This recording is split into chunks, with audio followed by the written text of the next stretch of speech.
Capital Sonoro. Capital Político.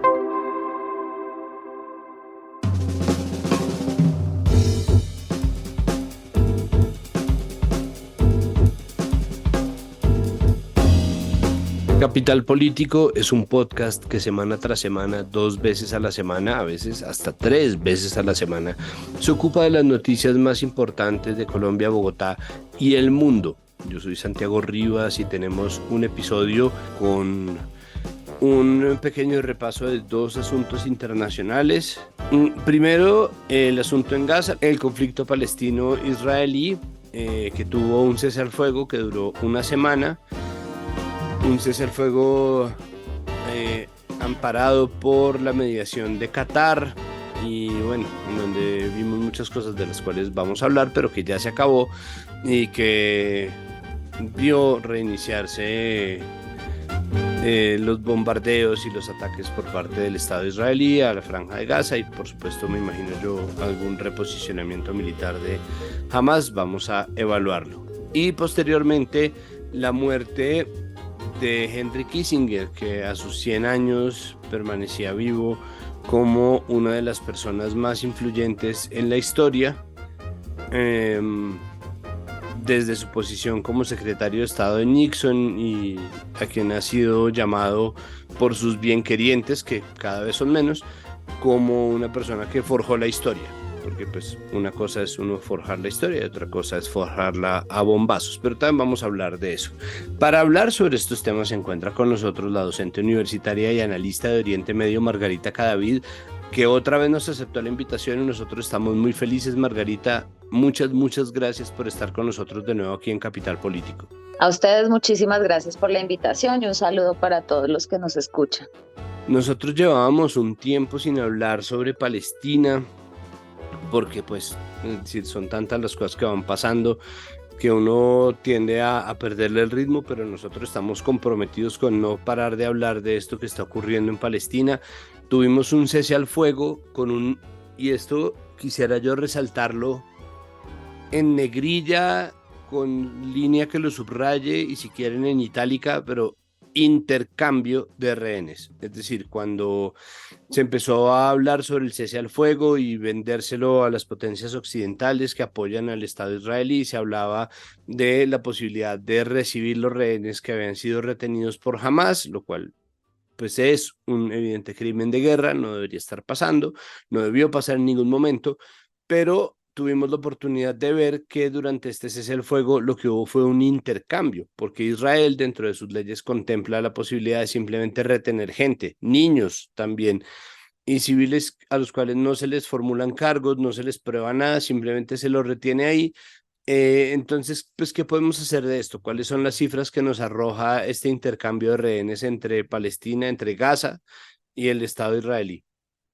Bueno, pues básicamente estamos hablando de que en este momento creo que el total de personas que han sido liberadas de un lado y de otro van del lado de los rehenes, 62. De hecho, se había dicho inicialmente que se iban Hamas había dicho que iban a liberar únicamente mujeres y niños, pero antes de que se aplazaran, que se dieran estos 2 días más de cese al fuego, una de las cosas que sucedió fue que Hamas liberó a un joven de 26 años, lo cual fue, interpreto yo visto pues como un gesto para continuar esta prórroga.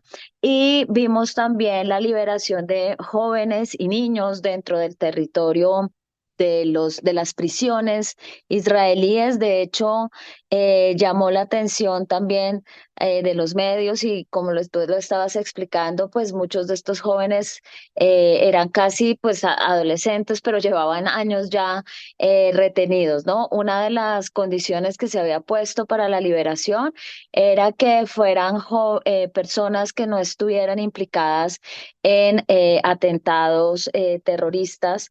Y de todas maneras, hoy, digamos, también se produjo la liberación de la activista palestina Ahed Tamimi, había sido precisamente capturada por las tropas israelíes. Entonces, digamos que Efectivamente, pues daba esperanza, sobre todo porque pudo entrar ayuda humanitaria en mayor número a Gaza, pero en este momento, digamos, volvimos al punto de partida. Ya hoy que empezó nuevamente, empezaron los bombardeos, ya la cifra va en 100 muertos.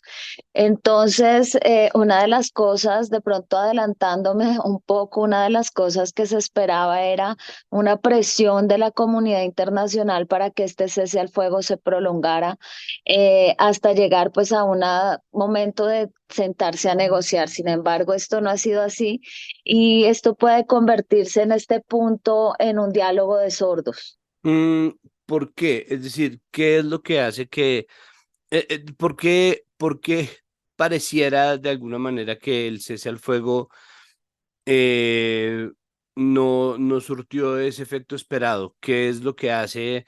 No, pues no solamente eso, sino que antes de la prórroga de 2 días, el ministro de Defensa israelí había anunciado que iban a iniciar una ofensiva que iba a durar lo que ellos calculaban que iban a ser 2 meses, lo que quiere decir que ya, pues Gaza básicamente no iba a quedar reducida a escombros, sino a polvo, porque ¿qué más había para bombardear allá? Sí, bueno, aquí hay dos cosas y hay que decir lo siguiente. Digamos que una de las situaciones es que estos ataques que llevó a cabo Hamas el 7 de octubre, yo creo que sí tenían como intención, digamos, que Israel perdiera su capital político, su capital de apoyo, porque pues lo que estamos viendo nosotros y lo que se sabía que se iba a venir era una respuesta de este tipo. Entonces, cuando yo te digo que esto puede convertirse en un diálogo de sordos, ¿a qué hago referencia? Fundamentalmente, Netanyahu, digamos, entra en una situación en la cual tenía que llevar a cabo digamos, que regresaran el retorno de estos rehenes dentro del territorio, hacia el territorio israelí, porque las familias estaban presionando, habíamos visto marchas, etcétera, etcétera. Entonces, eso, digamos, le ayuda y le daba un cheque en blanco, que es lo que no debería tener nunca en este tipo de situaciones ningún gobierno, pero para continuar. Y por el otro lado, para Hamas también es una muestra, digamos, de voluntad de negociar y un alivio para la gente dentro del territorio de Gaza, que de todas maneras debe haber muchos cuestionándose si ha valido la pena también el sufrimiento de todos estos gazatís en este contexto y esta respuesta excesiva, como lo hemos dicho muchas veces, de Israel. Entonces, claro, lo que estamos viendo es que en este contexto, yo decía, hay que hacer todo lo posible, hay que presionar todo lo posible para que esto se prolongue, para que esto, digamos, sea un cese al fuego no temporal, sino un cese al fuego para volver a sentarnos a hablar de la posibilidad de los dos estados, porque de lo contrario lo que vamos a ver es una intensificación de ambas partes si es que se puede decir así, de la situación. Entonces, fíjate hoy, primer día y ya vamos 100 muertos. Entonces, tristemente, digamos, no se logró llegar a ese momento, no fue suficiente el posicionamiento internacional y seguimos frente a una catástrofe humanitaria que lo único que hace es aumentar, aumentar y aumentar y sobre todo que las condiciones son cada vez más difíciles para la población gazatí y ya vamos a estar viendo una situación que quizás no lo pensamos porque la inmediatez, digamos, de lo que es un bombardeo, del sufrimiento, no nos deja pensar, pero hay que ver que nosotros hablamos de los territorios palestinos y decimos Gaza, Cisjordania, pero hay dos campos de refugiados. Hay un territorio en el sur de Gaza que es un territorio que hoy tiene 1 millón de personas más de las que tenía antes, donde estamos hablando de campos de refugiados con, imagínate cómo está de desbordada en este momento la capacidad de atención de las necesidades de esa población. Lo que vamos a empezar a ver son enfermedades, epidemias y problemas de salubridad, que eso también mata gente y eso también genera, digamos, un detrimento de las condiciones de vida y de la dignidad de las personas. Claro, pues es que parte de lo que se ha dicho es, pues el marco de lo que está ocurriendo, o mejor dicho, la sola encerrona es per se un crimen de guerra y está configurándose en un problema, pues en una crisis humanitaria que no tiene precedentes porque los números están siendo muy altos, pero me da la impresión, Margarita, de que mucho de esto, o sea, de cara a a tantos muertos, suena miserable decirlo, pero al mismo tiempo este pulso de la opinión pública que parece perder Israel un poco se equilibra porque tiene el apoyo de la mayoría de las potencias occidentales, ¿no? Es decir, siempre que ellos tengan la vocería oficial de los gobiernos de Alemania, la Unión Europea, el Reino Unido, Estados Unidos, Australia de su lado, sienten que tienen capital suficiente para continuar con este tipo de acciones. Lo único que podría de alguna manera frenarlo sería que Estados Unidos le diera la espalda y pues las acciones, las declaraciones recientes de Joe Biden y la manera en que están enfrentando con silencio absoluto, eh, por ejemplo, el impacto que tienen las encuestas, este apoyo irrestricto a Israel de cara a las elecciones presidenciales, pues un poco demuestra que no están dispuestos a cejar en su apoyo a Israel, o sea, como si no les importara o como si les pareciera venial lo que está pasando en Palestina de cara a una alianza que tiene décadas entre Estados Unidos e Israel. ¿O cómo lo ve usted? Es decir, porque me da la impresión es de que eso están pretendiendo simplemente dejarlo pasar y al mismo tiempo ya está corriendo un cisma muy duro entre el Partido Demócrata, entre quienes apoyan a Israel y quienes ya están llamando en todo tipo de manifestaciones a Joe Biden Genocide Joe, ¿no? Joe es genocida. Entonces, ¿ahí qué? Pues mira, yo creo que ha habido, obviamente el respaldo seguirá, el respaldo de Estados Unidos, pero yo creo que ha habido algunas sutilezas que quizás por la gravedad de la situación, por la catástrofe que estamos viendo, pues no dejan de ser eso, meras sutilezas, ¿no? Como por ejemplo el hecho de que estamos viendo las declaraciones, las últimas declaraciones, vemos funcionarios de los Estados Unidos diciendo bueno, está bien. Si ya no se pudo prorrogar más el cese al fuego, sigan permitiendo la entrada de ayuda humanitaria para tratar de, digamos, estos son paños de agua tibia, realmente tratar de ayudar a la población y minimizar la catástrofe o minimizar, no, tratar de suavizar un poco la situación para la población. Vemos que en declaraciones, por ejemplo, el secretario de la OTAN ha dicho necesitamos que se reactiven las conversaciones y que tengamos nuevamente conversaciones para la creación de los dos estados. Es decir, los estados en este punto han tomado una postura en la cual siguen apoyando a Israel frente a lo que sucedió, pero hay voces que se levantan que, vuelvo y repito, por la gravedad de lo que se está viviendo, tratando de decir, permitan la ayuda humanitaria, permitan la atención a la gente, pero no han sido lo suficientemente fuertes, vuelvo y repito, para decir, oiga, ya estuvo bien, siéntense a negociar y este cese al fuego hay que prolongarlo. Definitivamente, pues esa es una postura que lo discutíamos la última vez que habíamos estado en estas conversaciones, digo yo. Eh, Estados Unidos no va no importa si son republicanos o demócratas, no van a quitarle su apoyo a Israel y no van a entrar, digamos, en ese juego. Ahora, hay un tercer país que puede estar, y también lo mencionábamos un poco el otro día, que no se veía tan clara la disposición, pero creo que en este momento China sí está ya entrando a jugar un papel importante, a tomar una vocería mucho más clara frente a lo que está pasando, proyectándose quizás como mediador. Y por supuesto el otro que ha sido una pieza fundamental, ya ha sido, pienso yo, en medio de semejante situación, un ganador clarísimo en el escenario regional es Qatar. Sí, la diplomacia catarí pues fue un poco la que garantizó que hubiera esta pausa en la que en general el mundo tuvo la oportunidad de respirar. Es decir, incluso ocurriendo que durante el cese al fuego igual se retuvo a gente, ¿no?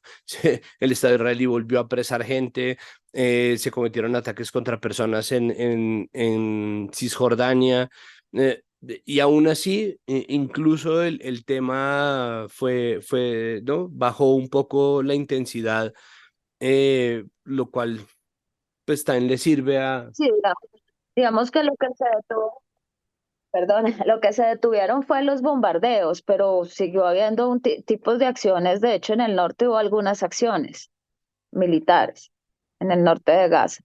Digamos Ah, que, solamente separaron los bombardeos, o los sea, ataques en terrestres también teoría, siguieron.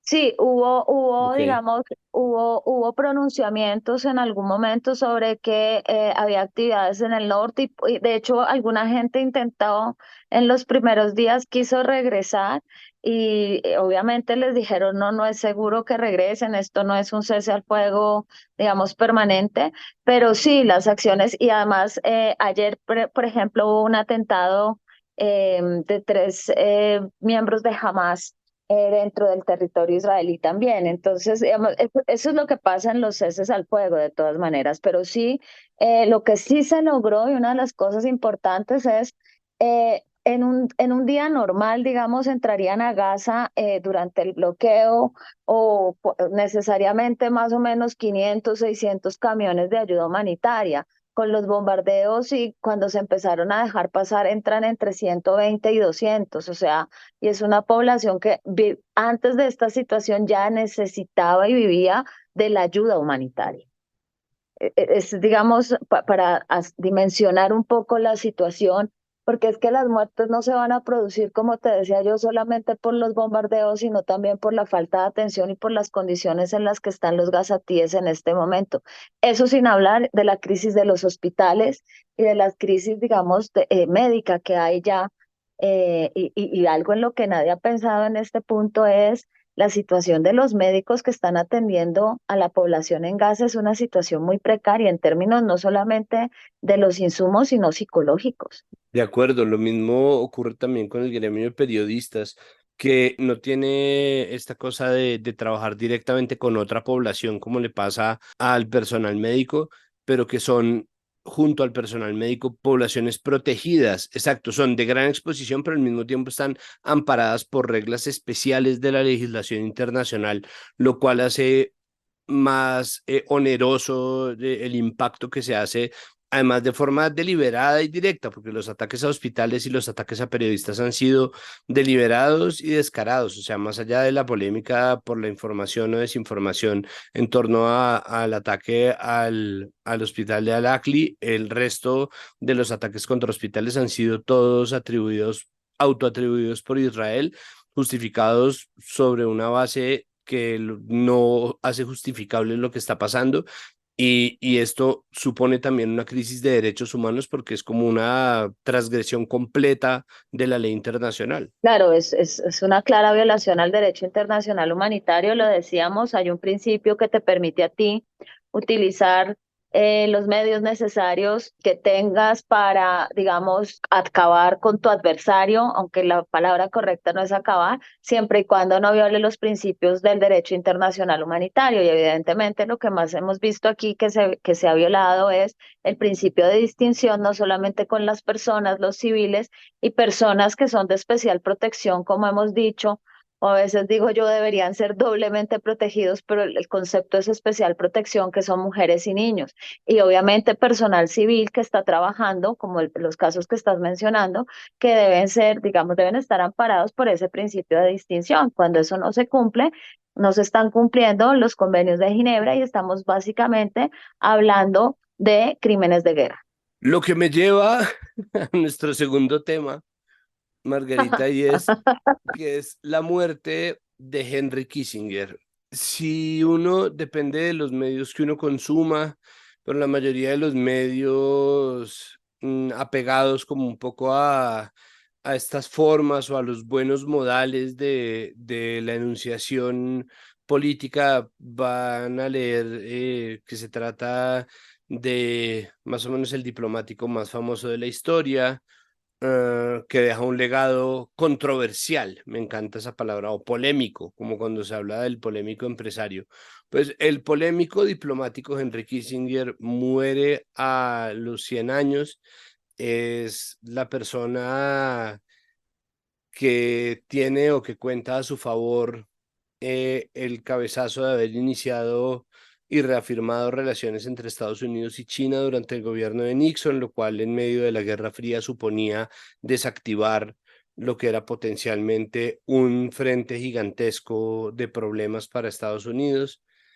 Pero más allá de ese, entre comillas, cabezazo, cuenta en sus números rojos el bombardeo masivo sobre Camboya, la Operación Cóndor, el golpe de Estado en Chile, la doctrina de seguridad nacional impartida por la Escuela de Panamá a los gobiernos de América Latina. Hábleme un poco sobre Henry Kissinger, hábleme un poco sobre quién es y por qué había gente, hay una cuenta de Twitter que estaba dedicada a responder todos los días la pregunta, ¿ya se murió Henry Kissinger? ¿No? Y finalmente, hace dos Yo días. creo que además todos los profesores y los que hemos estudiado relaciones internacionales siempre pensamos cuando, no, no, y me da risa, no porque le deseara la muerte, ni mucho menos, yo soy pacifista por principio, sino que creo que esa cuestión es un poco como pasaba con Fidel Castro en su momento. Creo que los titulares estaban listos antes de que pasara. Pero hace mucho tiempo, pues es que se murió Rosalind Carter y la gente solamente se preguntaba, pero ¿cómo puede ser que se murió Rosalind Carter, que es pues la difunta esposa del expresidente Jimmy Carter para nuestros oyentes?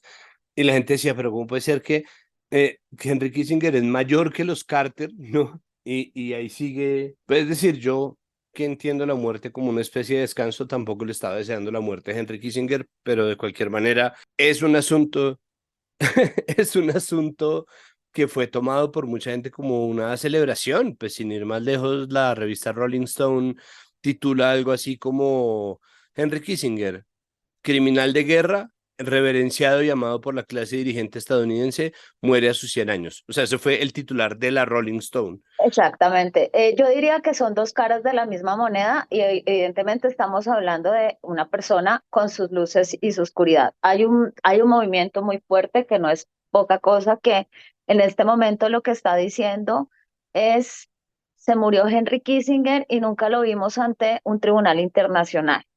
Entonces, a Henry Kissinger, digamos, hay que evaluarlo y aquí no sé si el espacio, el tiempo no lo permita, pero me gustaría también hablar un poco de quién es él, porque para entender a los personajes hay que entender un poco la vida de los personajes sin entrar pues a hablar de una biografía extensa. Pero Henry Kissinger él es judío, como la mayoría de la gente sabe, y es una persona que tuvo que salir de Alemania, él tuvo que irse de Alemania, llega más o menos con 15 años a Estados Unidos, y obviamente cuando empieza la Segunda Guerra Mundial, Henry Kissinger hace parte del ejército estadounidense y hace parte del ejército estadounidense sirviendo como traductor. Y yo creo que en ese momento, y hay autores que así lo afirman, desarrolla una visión, no quiero ser muy académica, pero una visión de la política basada en una teoría que es la teoría realista, el realismo político. Entonces, en ese realismo político, más o menos te lo voy a resumir, obviamente, con el permiso de los expertos en estos temas para hacerlo un poco más fácil y sacrificando un poquito el rigor académico. Se define más o menos de la siguiente manera. Cuando vas a buscar objetivos políticos, no te detienes a pensar en las valoraciones morales ni permites que la ideología interfiera con la consecución de esos objetivos. En ese sentido, uno entiende, por ejemplo, la diplomacia de Henry Kissinger con China. Entonces, ¿qué hizo Estados Unidos en los 70 cuando, y fíjate que lo impresionante es que Henry Kissinger es asesor de seguridad nacional de 1969 a 1975 y secretario de Estado del 73 al 77? Si tú ves, estos son menos de una década que estuvo, digamos, en el poder en los Estados Unidos, pero verdaderamente cambió la diplomacia estadounidense. De hecho, el libro más famoso de Henry Kissinger es La diplomacia. Y entonces, en ese contexto, ¿qué hizo, por ejemplo, Henry Kissinger?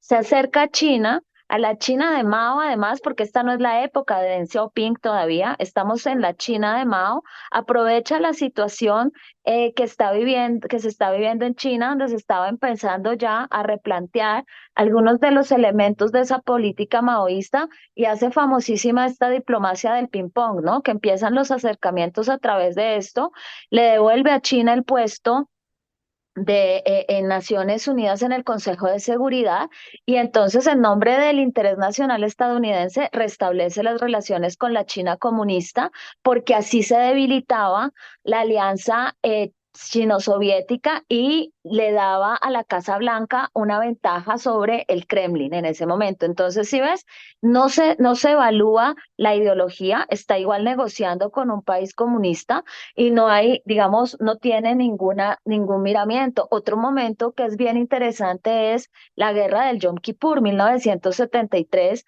cuando Golda Meir le pide ayuda a Henry Kissinger y entonces, y le dice, usted es judío como nosotros, y dice, sí, pero antes de ser judío soy estadounidense y soy el secretario de Estado.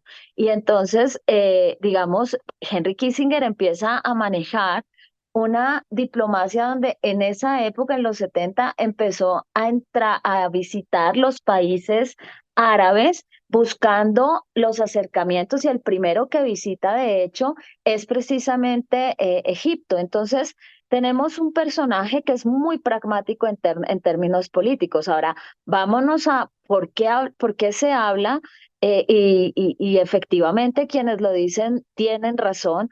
¿Por qué se habla de que Henry Kissinger debió estar, en algún momento debió, eh, digamos, estar en tribunales internacionales y que y haber sido llevado pues hasta a esas instancias? Básicamente hay dos cosas que son fundamentales en este contexto. Una de ellas, igual de dolorosa y terrible a la otra, que es el caso latinoamericano. Una de esas es precisamente una operación que se conoce como la famosa Operación Menú. Entonces, ¿qué fue lo que pasó? Estamos en medio de la guerra de Vietnam, donde ya evidentemente, digamos, había un consenso clarísimo en la opinión pública estadounidense, hablando de la opinión pública estadounidense y el peso que puede llegar a tener sobre la guerra de Vietnam. Pues este es el momento además donde nacieron movimientos pacifistas, donde muchos jóvenes desertaban, los fundadores de Greenpeace fueron jóvenes que desertaron para no tener que ir a prestar servicio militar a Vietnam. Y resulta que en esa guerra de Vietnam, Laos y Camboya se habían declarado neutrales. Y resulta que, como sabemos, pues es una guerra irregular de guerrillas y había una ruta que se conocía como la ruta Ho Chi Minh. Y en ese contexto, resulta que sin aprobación del Congreso de los Estados Unidos, es que todo el mundo se acuerda de Watergate, pero casi no se acuerdan de esto, y esto también se lo cobraron a Nixon. Y en ese contexto, ¿qué hicieron? De 1969 a 1963 se llevó a cabo una operación que se llama, en clave se llamó así Operación Menú, y fueron unos bombardeos realizados por los Estados Unidos en Laos y en Camboya. Y esos bombardeos se hablan de 2.500 toneladas de bombas que fueron lanzadas y obviamente imagínate si en este momento con toda la tecnología que hay es imposible controlar el impacto y la cantidad de vidas de civiles, de población civil que se pierde en un bombardeo. Imagínate tú en unos bombardeos de este tipo en los años 70. Entonces, la autorización de esa operación Menú que se hizo de espaldas, como te digo, al Congreso y en la que murieron una cantidad de civiles era no solamente una clara violación precisamente al derecho internacional humanitario, sino que además se saltaron inclusive las mismas regulaciones internas para llevarla a cabo. Entonces la operación Menú, digamos, es una de estas deudas que para muchos, y no sin razón, quedó debiendo, digámoslo así, Henry Kissinger. Ahora, en esa misma década, se dieron todo lo que fueron los apoyos a los golpes de Estado y a las dictaduras militares en Sudamérica precisamente para luchar contra el comunismo en el marco, perdón, de esa guerra fría.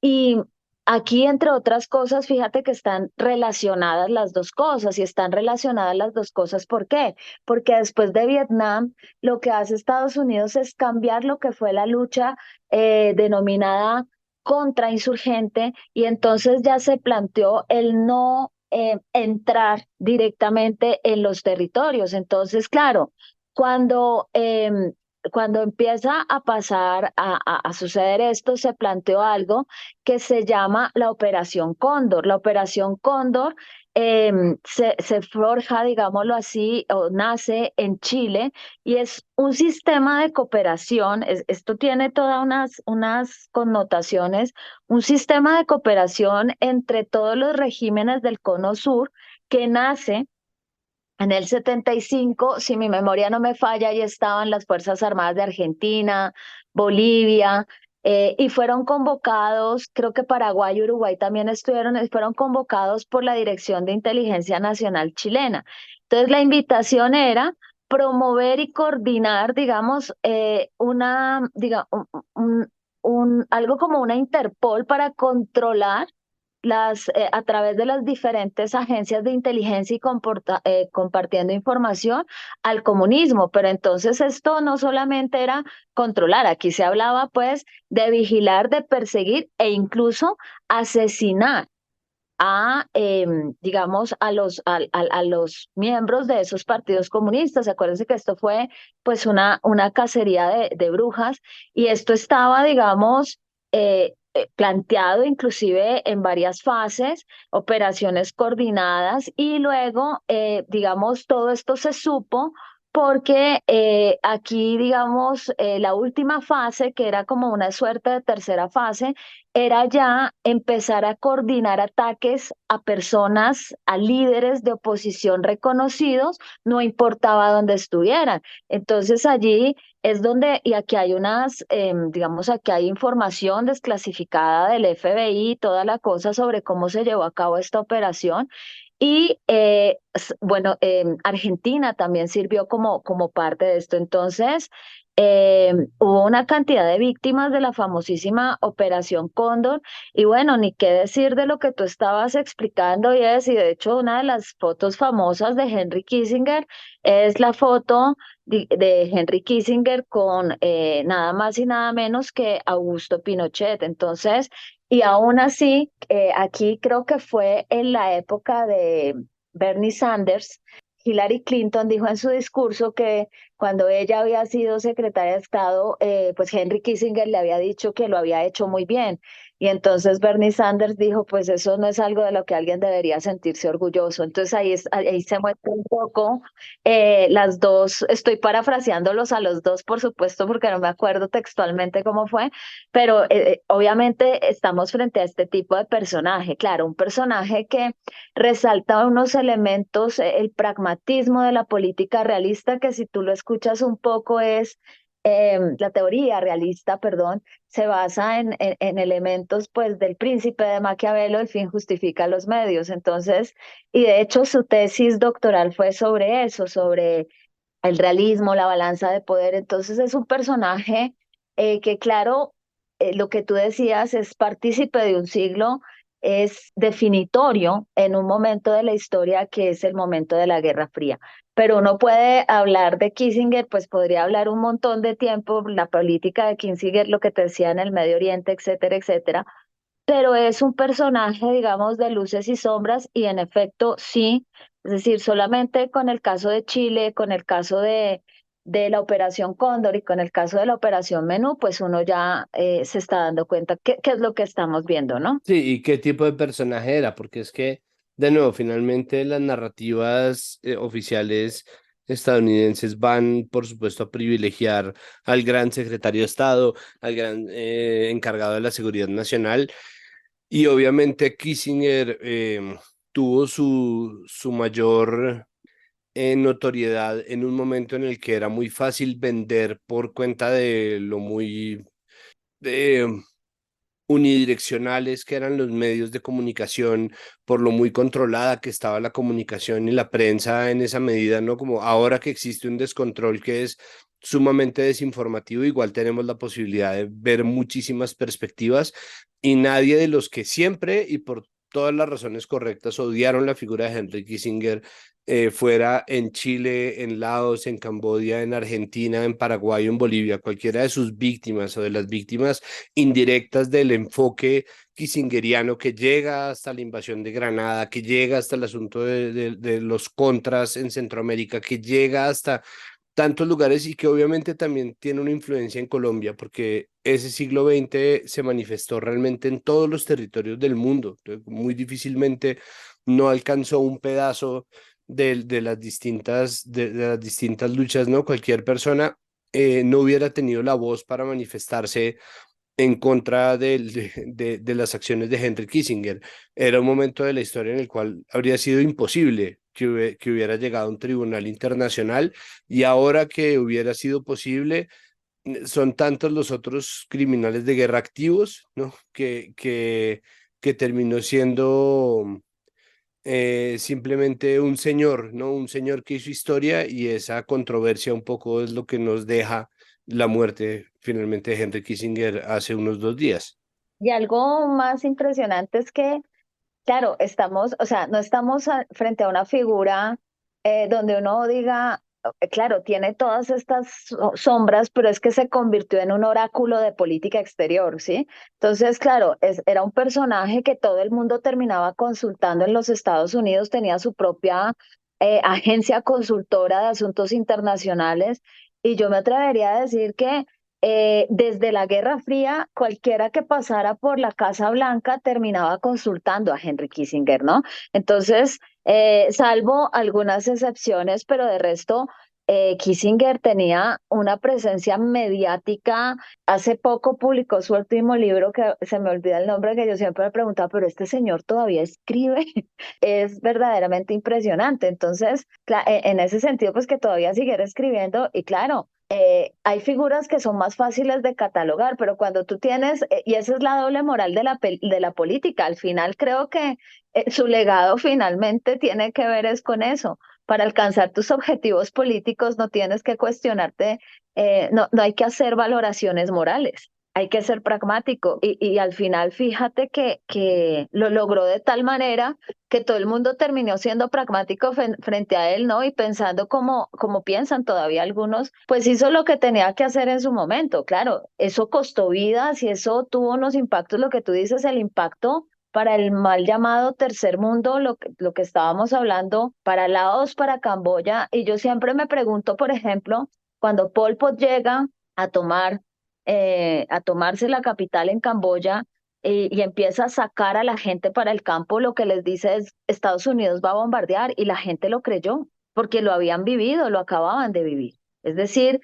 imagínate 4 años de bombardeos de 1969 a 1973 a dos estados que se habían declarado neutrales frente a la guerra de Vietnam, que obviamente no controlaban la famosísima ruta de Ho Chi Minh y quién entraba y quién salía y terminan sufriendo, digamos, una cantidad de costos en vidas humanas y ni que hablar de lo que estábamos diciendo, de la Operación Cóndor o solamente el golpe de Estado de Pinochet en Chile. Pues es que sí, y este año que se cumplen 50 años de ese golpe, pues es apenas el momento para reflexionar sobre las cosas, pues sobre la implicación que tiene lo que se llama el legado de Henry Kissinger. Y eso, las tesis en geopolítica, las tesis en política exterior de Henry Kissinger siguen teniendo peso, pues lo estamos viendo. Es parte de lo que estamos viendo. Y yo creo que ya es hora también de empezar a replantear este mundo de buenos y malos, de blanco y negro,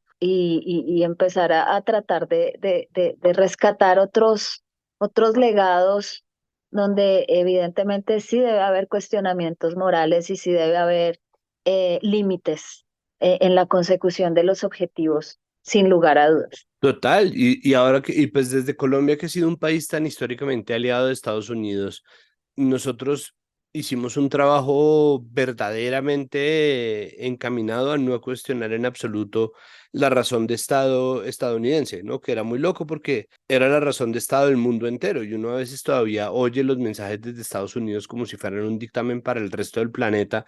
Pero esa sola separación o haber logrado expandir el Destino Manifiesto, que no es una empresa de Henry Kissinger, es una cosa que viene desde hace muchísimo tiempo en términos de la expansión del imperio estadounidense, de la manera como ellos actúan frente al mundo, pero que Henry Kissinger termina por apuntalar y convertir en la Guerra Fría en no en una conditio sine qua non, no como que sí o sí la razón de Estado de Estados Unidos primaba por sobre cualquier otra hasta el punto en que las derechas del mundo entero terminaron alineándose eh, con esta retórica de combate al comunismo que estaba dictada completamente desde Estados Unidos, pues creo que este es el momento perfecto para preguntarnos bien sin necesidad de hacer revisionismo histórico si no quieren, o tal vez un poco sí, pero sí, si no lo quieren así, al menos sí preguntarnos por qué durante tanto tiempo obedecimos una razón de Estado que ni siquiera le correspondía a nuestro Estado en nombre de exactamente qué. Y creo que parte de lo que supone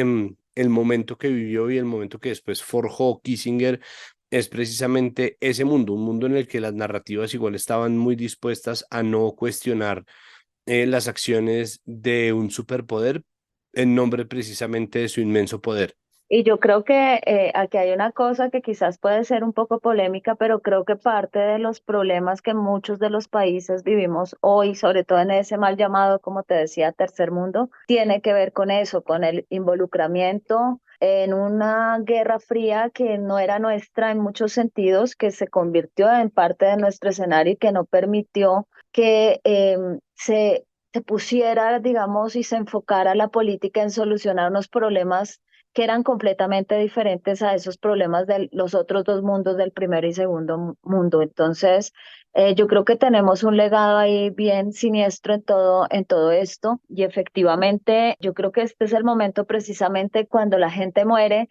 Claro, decimos no hay muerto malo, pero aquí ya había habido un juicio de la historia donde mucha gente se preguntaba, se murió Henry Kissinger y no lo vimos en un tribunal como decíamos al principio. Es que además que yo no sé si ustedes saben, es un poco un dato curioso, si se quiere, casi que anecdótico, pero muestra un poco cómo funcionaban las cosas, ¿no? Como, imagínate cómo acercarse a China sin que eso generara, pues en la política estadounidense, ¿cómo se va a ir un secretario de Estado a China? Pues resulta que él estaba en una visita a Pakistán, que en ese momento era un aliado fundamental de los Estados Unidos, y entonces está en Pakistán y finge que está enfermo para poder viajar a Pekín. Y ahí se encuentra en secreto y con uno de los funcionarios chinos y empiezan las negociaciones para esos acercamientos. Entonces, fíjate cómo hacía las cosas, cuál era su manera de hacer las cosas. Y esa cuestión, esa dupla, digámoslo así, Nixon-Kissinger, yo creo que lo que te decía, se habla mucho de Watergate, pero no se hablan de otras cosas que fueron también, en términos ya no de la política interna, sino de la política exterior, que terminó Henry Kissinger apuntalando estas dinámicas de la Guerra Fría en los países latinoamericanos. Inclusive se dice que el propio Kissinger ordenó a sus diplomáticos no pedir explicaciones a la dictadura argentina, por ejemplo, por las desapariciones y por las torturas. Y de hecho fue uno de los que le recomendó, por eso la posición en Chile y en Argentina frente a Kissinger es tan fuerte. Le pidió a la Junta Militar que establecieran rápidamente la autoridad y antes, digamos, y por eso no se impusieran sanciones ni absolutamente nada. Entonces, a nadie le preocupaban los abusos y decía que tenían que ser vistos antes, era como héroes que habían logrado, digamos, impedir la expansión del comunismo. Un joven que no vivió esta época, un joven que no hizo parte de este contexto, pues yo creo que si ve hoy la película de 1985 que narra un poco lo que ha sido muy al estilo Hollywood, por supuesto, digo yo que no la hicieron en Hollywood, pero parece muy Hollywood en muchos sentidos, pero si la ven y se dan cuenta todo lo que fue la Junta Militar en Argentina, todo lo que fue Videla en Argentina, y uno dice, y hablar de estas personas como héroes, pero allí tiene que estar fallando algo. allí algo tiene que estar mal y ese era Henry Kissinger. Totalmente. Pues precisamente la omisión moral como principio base del accionar geopolítico, ¿no? Como pues porque, es decir, muchos fueron las acciones horribles y muchas otras fueron las omisiones. Pedir que no se revisara nada de lo que pasaba con las juntas militares en Latinoamérica y no hacer absolutamente nada frente a las atrocidades del ejército pakistaní simplemente porque se trataba de aliados. O sea, imponer países mejores que otros, imponer países que tenían y que tienen todavía, porque es que nosotros también de alguna manera seguimos viviendo en un mundo kissingeriano, países que tienen permiso para hacer ciertas cosas y países que definitivamente no tienen permiso para hacer ciertas cosas, que es la misma razón por la cual además una parte de la izquierda todavía apoya a un tipo como Vladimir Putin, porque representa al Estado o al núcleo que fue rival de Kissinger históricamente, en nombre de lo cual la gente tiende a suponer que todos los rusos, ¿no? Incluyendo a Alejandro II, a Alejandro I, a Nicolás II y a todos, fueron de izquierda comparados con Estados Unidos, ¿no? Esa locura, o sea, ese nivel de disonancia es lo que nos hereda también. Sí, yo creo que eso que te decía yo, esa división del mundo de buenos y malos, yo creo que no la hemos abandonado. Hoy no hablamos de buenos y malos y el demonio comunista, estamos hablando de ejes del mal, ¿no? Entonces yo creo que cuando dividimos al mundo entre buenos y malos, eso le da la autoridad a los buenos de hacer cualquier cosa sobre los malos y lo peor es que desde el otro lado también, ¿no? Porque es que es una visión nihilista que termina siendo... y llevando a unas lógicas nefastas. Y de hecho creo que esa lógica, me acabo de acordar precisamente, es que hace poco había dictado una conferencia de Henry Kissinger y precisamente había dicho, bueno, yo no sé si cuánto tiempo más esté, y recordé una frase de él que dice, no veo por qué deberíamos quedarnos quietos mientras un país se vuelve comunista por la irresponsabilidad de sus propios habitantes. Entonces fíjate que con eso él está justificando todo. Claro, es muy fuerte cuando tú ves las cosas que decía, las cosas que hacía, es, te crees, de verdad te crees que eres el bueno y como eres el bueno y los otros están mal, pues tienes carta blanca. Y seguimos viviendo el mundo en esas dinámicas y eso está mal desde cualquiera de las dos visiones cuando hablábamos de la Guerra Fría. No se puede concebir el mundo en esos términos, porque entonces no va a haber tregua. Y le empezamos a darles cheques en blanco a unos porque son los buenos. Y en eso, digamos, creo que la política exterior no ha cambiado mucho, es torpedear a los regímenes que no les gustan o apoyar a los que querían enfrentarse a ellos, que no me gusta este régimen, entonces, claro, la lección de Vietnam es no podemos entrar directamente, entonces busquemos quién si se enfrenta a ellos, busquemos a quién apoyar y ya, y terminamos entonces, y ahí es donde vienen estas recomendaciones a la Junta Militar, donde viene este saludo a Pinochet, en fin, todo lo que vimos. Entonces, efectivamente, digamos, hay un legado, es un oráculo en política exterior, todo el mundo lo consultaba por un lado y por el otro. Pues como dijo Bernie Sanders, yo no me enorgullecería mucho de esa valoración viniendo de quien viene, ¿no? Esa es la dinámica. Yo tengo que confesar que efectivamente cuando uno lee ciertas cosas de las que hizo en ciertos momentos, pero claro, si juzgas la persona por una o dos acciones o si la juzgas en conjunto, ¿no? Ahí está también el tema con Henry Kissinger. Cómo se hace ese juicio? Y hay un juicio que yo digo que ese es el único que es verdaderamente válido y es el juicio de la historia.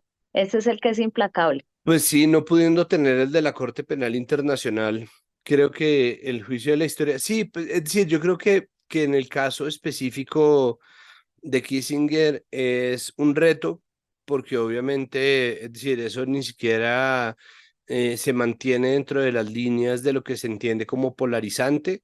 Es definitivamente un parteaguas, como qué posición tienes frente a Henry Kissinger determina muchísimo de cómo entiendes el mundo y eso y en esa medida creo que vale la pena obviamente hacer un recuerdo completo, pero más allá y para pues, no tener que estar uno peleando con sus tíos por Henry Kissinger o viendo a sus amigos pelear con sus papás y etcétera, y no teniendo que sostener discusiones hartísimas en Twitter, pues al menos sí tratar de entender qué era lo que motivaba, no sin justificar en absoluto, pero sí tratando de entender cuál era la visión del mundo que le permitió a Henry Kissinger comportarse de esa manera y tratar de entender ese momento histórico para repudiarlo incluso. Eso que decía yo, hay que entender una cosa que es importante y es un muchacho que sale en medio de la Alemania nazi siendo judío y que termina metido en la Segunda Guerra Mundial trabajando para el ejército estadounidense en inteligencia porque habla alemán, porque es alemán, ¿ves? Entonces, obviamente esto te da una perspectiva del mundo donde tú dices, con tal de evitar una guerra hay que hacer cualquier cosa. Y yo creo que en parte un poco esa fue, o quiero creer que esa fue la lógica que lo motivó. Y de hecho, quienes analizan a Kissinger dicen, él decía, bueno, lo fundamental hay tres objetivos. Entonces, el principal es el Estado tiene un interés nacional, hay que defender el interés nacional del Estado, hay que mantener la balanza de poder y hay que mantener, como el sistema es anárquico, no hay quien lo gobierne, hay que mantenerlo en paz. Y para conseguir esos tres objetivos, hay que hacer lo que haya que hacer, lo que sea necesario sin importar qué. Y yo creo que en el fondo él se murió creyendo que lo había hecho muy bien. Segura que sí, y mucha gente cree, pero sí, para dar un juicio de valor, creo que cada uno puede tener un posicionamiento. No puedo decir que aquí haya sido objetiva, estoy tratando de mostrar las dos caras, pero conozcan el personaje porque no deja de ser de todas maneras interesante este tipo de personajes en la historia por lo mismo, por lo que crean además, por lo que generan y porque son, eh, cambia la Guerra Fría sin Henry Kissinger, que no sé cómo habría sido, para lo bueno y para lo malo. Claro, la Guerra Fría fue mala en muchos sentidos, pero ahí está. De acuerdo, mi posición frente a Kissinger es todo menos objetiva y sin embargo creo que vale más la pena, ¿no? Juzgar es muy fácil, o sea, juzgar es un tweet, entender requiere de una conversación y es una conversación, Margarita, que le agradezco muchísimo que haya tenido conmigo. Sabía que no iba a tener mejor conversadora acerca de estos temas que usted, de verdad le agradezco muchísimo porque pues sí, es decir, es analizar un poco el mundo que todavía tenemos y es un personaje tan complicado que es muy difícil pretender encapsularlo así uno haya posteado 700 historias de Instagram en un sentimiento solamente. Sí, sí, y es un personaje que definió un siglo, vivió un siglo y es difícil definirlo porque al final sus motivaciones no las conoce sino él y nosotros vivimos su legado. Esa es la realidad. Entonces, pero creo que sí hay que ser más juiciosos a la hora de emitir esos juicios y esta inmediatez, porque entonces hay unos que se unen a, ah, sí, era maravilloso, y los otros se unen, sí, era terrible, era un ser humano espantoso, lo hubieran juzgado. Pero creo que si se va a poner uno de un lado o de otro, lo mejor es ponerse de un lado en otro con argumentos.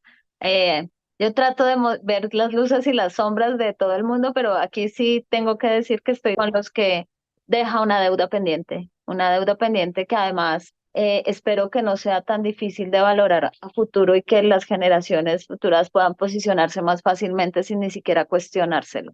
Si lo que hizo estuvo bien o mal, porque en términos morales no estuvo mal, se llevó una cantidad de seres humanos por delante. Esa es la realidad. Piensen ustedes en 4 años de bombardeos, 2.500.000 toneladas de bombas lanzadas en Camboya y en Laos, y piensen el impacto en la población civil de estos dos territorios. Y piensen en Operación Cóndor, desapariciones, torturas, todo lo que fueron las dictaduras en Latinoamérica. Entonces, sí, es nefasto. Y lo que te decía, con un agravante, era un oráculo, o sea, el oráculo de Delfos y él en política exterior. Así como los griegos consultaban el oráculo de Delfos antes de irse a una guerra, eso fue él para la política exterior estadounidense, un oráculo. Todo el mundo consultaba a Henry Kissinger. Es más, todavía las relaciones con China, la última visita que hizo Henry Kissinger la hizo en el 2019 a Xi Jinping. Entonces seguía influenciando muchísimo en la política exterior. Ese es el gran peso también, ¿no? ¿Quién va a decir, es que yo estoy consultando a un tipo que es un criminal de guerra? Total, Claro, la tarjeta de negocios, consultor, Criminal de guerra. experiencia en, Sí. experiencia Qué horror. certificada. Claro, entonces si ves cómo nos deja frente al juicio que hay que hacer, es Mm, difícil. sí, es muy Y difícil. cuando uno, y yo tengo que confesarlo, cuando nosotros que estudiamos relaciones internacionales ponemos a leer la diplomacia de Kissinger, Ah, pues claro, la Orden pero Mundial de Kissinger, entonces, ¿ves? Es una cuestión, por eso te dije, él personificó el pragmatismo, él personificó eso que defendió. O sea que hay hasta coherencia en este personaje. así, Sí, hasta le dio tiempo hasta de ser coherente. claro, cosa que no conseguimos todos. Muchas gracias, Margarita. Muchísimas gracias. Con muchísimo gusto. Un placer. Y hasta aquí este episodio de Capital Político. Recuerden que todo lo que hacemos en Capital Sonoro, el área de contenidos sonoros de Capital Sistema de Comunicación Pública, se hace gracias al trabajo arduo de nuestras dos productoras generales, María Alejandra Cuestas y Carolina Pinzón, de nuestros periodistas investigadores Nadia Orozco y Juan Pablo Conto, y de nuestros editores Adriana Castellanos y Cian León Bernardo González, editor además de todos los episodios de Capital Político. Recuerden también que este podcast es comunicación pública. Si ustedes tienen alguna alianza comercial que quisieran hacer, alguna cuña que quisieran poner, pueden comunicarse con nosotros, pero no necesitan suscribirse, no tienen que pagar, no estamos nosotros poniendo un muro de pagos, porque esto es comunicación pública pagada con recursos públicos y hecha en nombre del interés público. Por supuesto, la idea es que participen con nosotros de la discusión, que nos hablen, nos respondan, nos repliquen y por favor, ojalá nos compartan y nos recomienden con su familia y amigos cuando quieran tener alguna base de información para pues esas discusiones que obviamente nunca van a faltar y que obviamente hacen más interesante la vida, porque el punto nunca estará en dejar de hablar de los temas difíciles y de los temas incómodos. Hasta aquí este episodio de Capital Político. Muchísimas gracias por su audiencia. Capital Sonoro.